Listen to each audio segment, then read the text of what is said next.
Rockstar just killed the dreams of millions of gamers, and this isn't just another delay. Behind the scenes, a real drama is unfolding that could turn the most anticipated game of the decade into a catastrophe on the level of Cyberpunk 2077. Now, I'm going to tell you the truth that publishers are desperately trying to hide behind pretty words about polish. GTA 6 has been delayed to fall 2026, but that's just the tip of the iceberg. While fans sigh in disappointment and post memes on social media, complete chaos is happening inside Rockstar. Layoffs, strikes, overtime scandals. And you know what's scariest? This delay might not be the last. Remember how I said a month ago that the game would definitely be delayed? I got flooded with negativity back then, like I was creating panic, didn't believe in the developers, ruining the community's mood, and now those same people are writing, well, what did you expect? It's Rockstar's tradition to delay games. Seriously? So did you know or didn't you? Make up your minds already, please. Let's dig deeper. Why now? Why so sudden and unexpected?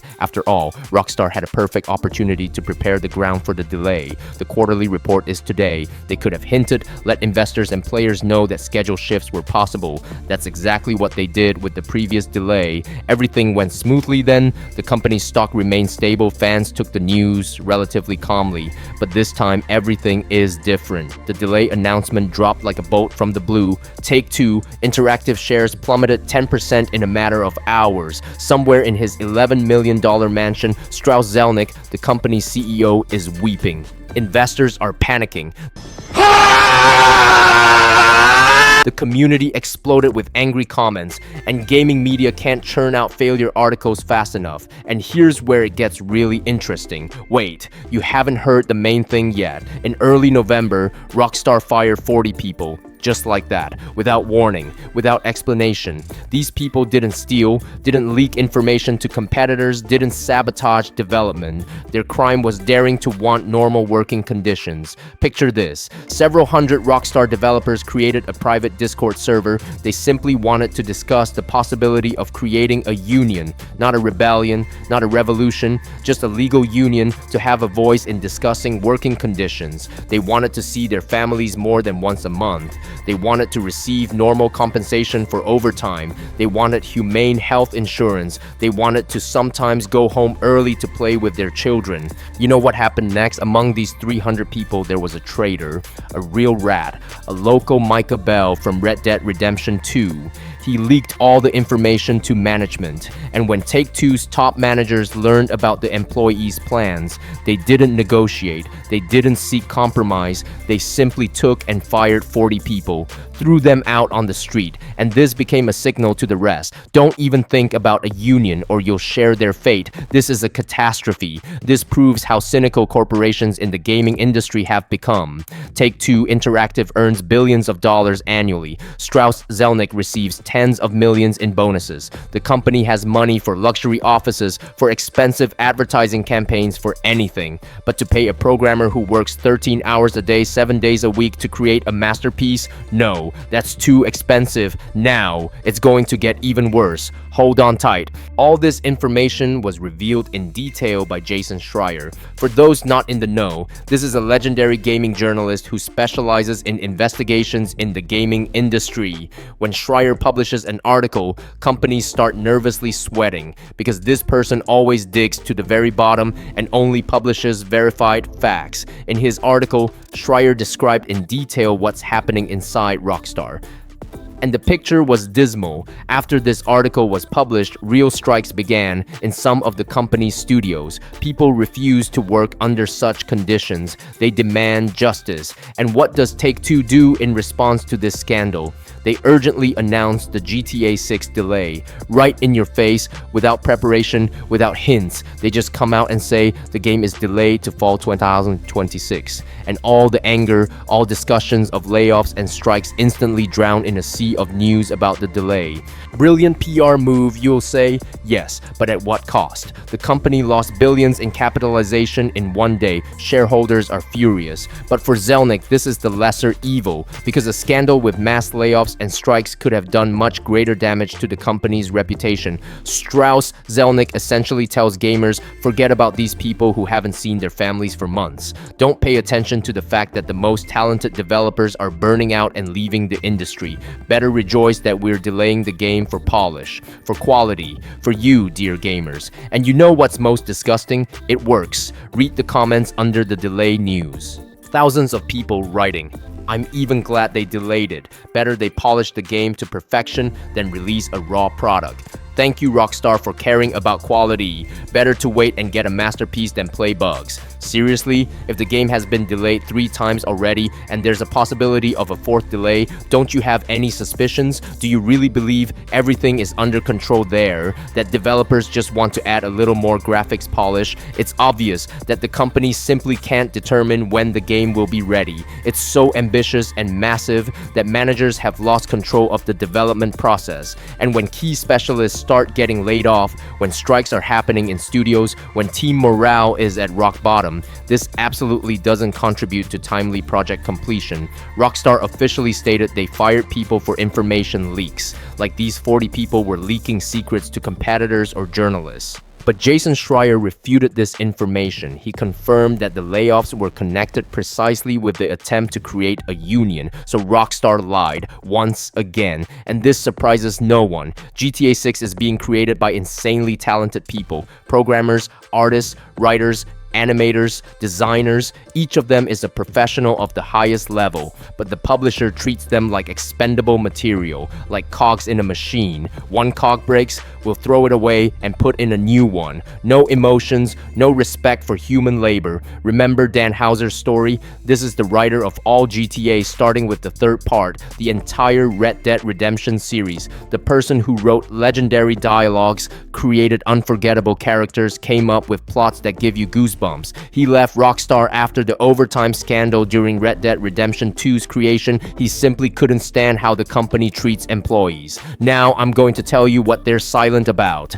If Sam Houser, the 2nd studio founder, leaves now, it will be the end of an era. The greedy publisher will finally defeat creative people. They'll try to hush everything up. Of course, the scandal is already starting to fade. The game delay has distracted public attention. Soon, Take-Two will open pre-orders for GTA 6, and then people will forget about everything completely. Pre-order numbers will be unreal. More than 10 million copies in a couple of months, maybe even 20. When investors see these numbers, they'll calm down. Company shares will recover. Everything will return to normal. And this is truly surprising. Rockstar does whatever they want, and fans forgive them everything. They released an awful GTA Trilogy remaster. Remember those crooked character models, bugs, technical problems? The community was justifiably outraged.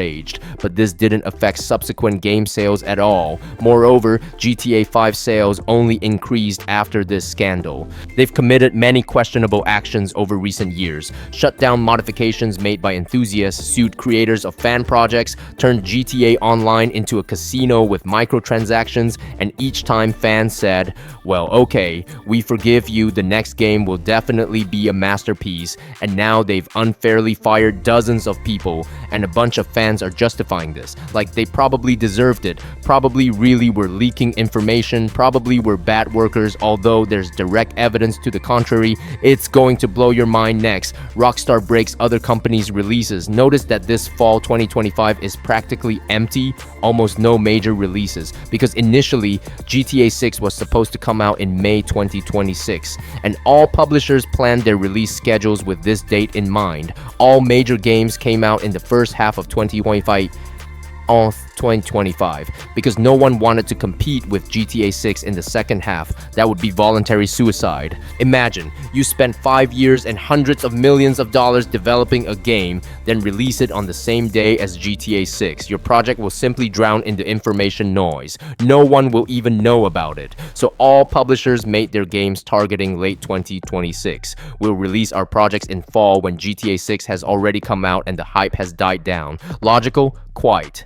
And then Rockstar takes and delays the game to fall 2026. And they put it right next to Call of Duty, literally demonstratively. November is traditionally big release time. Holidays are nearby. People buy consoles, upgrade computers, buy games as gifts for friends and relatives. The most profitable period of the year for the gaming industry. And Take-Two tells all other publishers, "We don't care about your Call of Duty, about Electronic Arts games, about Ubisoft projects. We're releasing in November. Want to compete with us? Please, try. I'm not defending Call of Duty or Ubisoft. These companies also make plenty of mistakes and deserve criticism. My problem is different. Rockstar's actions caused turbulence in the entire gaming industry.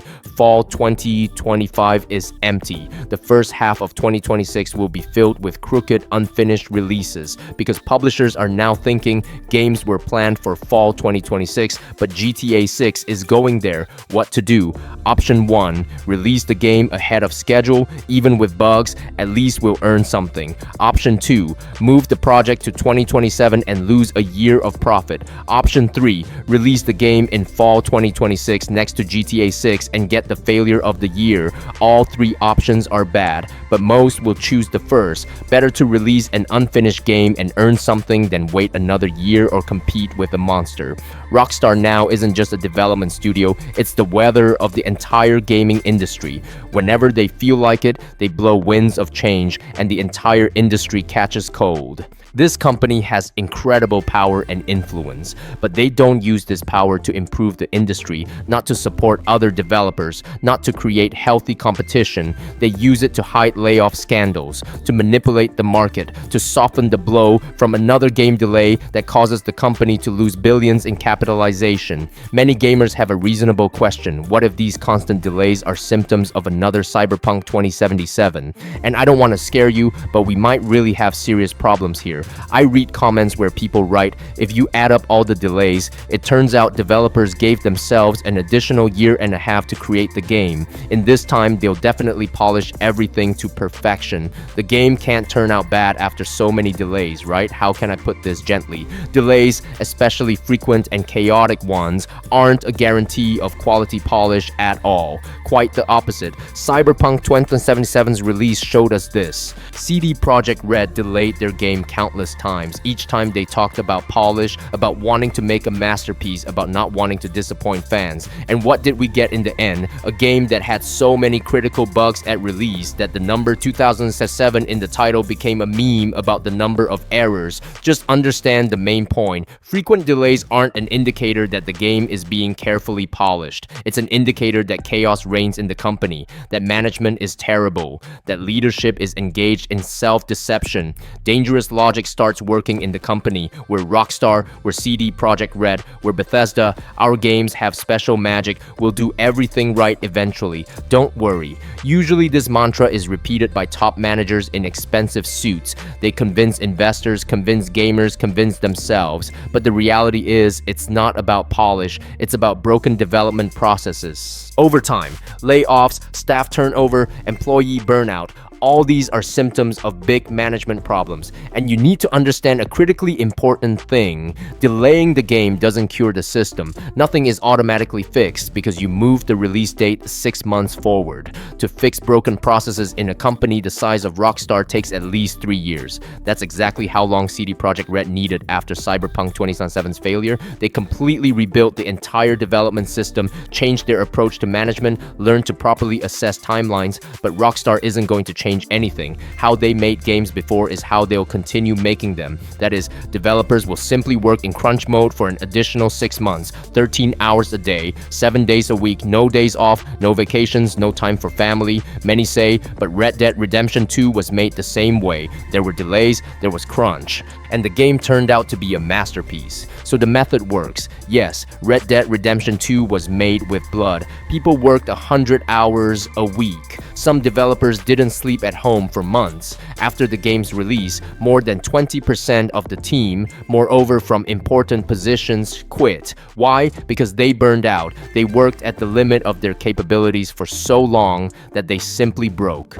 They don't want to develop games anymore. Better to go work at a factory than continue this hard labor. Now compare with God of War, which came out around the same time. It won Game of the Year, got the highest ratings from critics and players, became iconic. And you know what? Santa Monica studio developers didn't work a single day in crunch mode. Not one. They created a masterpiece without overtime, without layoffs, without scandals. Because they had competent management, proper process organization, respect for employees, employees. So you can make great games without sucking all the soul out of developers, but why does someone with hundreds of millions of dollars in accounts need this? Why does he need to pay normal money for overtime? Why give people normal working conditions? It's easier to fire several dozen employees than share profits with them. Strauss Zelnick receives tens of millions of dollars in bonuses every year. He has villas, yachts, sports cars, private jets, but to pay a programmer who writes code 14 hours a day to create entertainment for millions of people?